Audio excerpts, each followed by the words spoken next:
Flagrante Delicto, Gesualdo da Venosa, principe dei musici.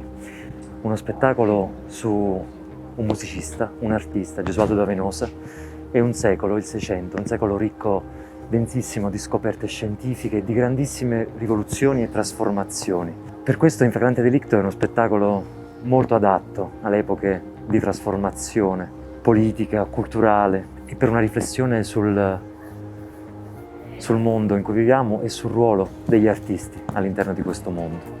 Fare In Flagrante Delicto per spettatori giovani è una scommessa folle, ma affascinante, bellissima. C'è un tesoro nascosto nella storia del principe di Venosa, un tesoro rivolto esclusivamente ai giovanissimi. Secondo me è una raccomandazione di fedeltà ai propri sogni, specialmente quelli di gioventù. È un invito a seguire la propria passione, soprattutto se si tratta di una passione che ha a che fare con l'arte e con lo spirito, e di non tradirla.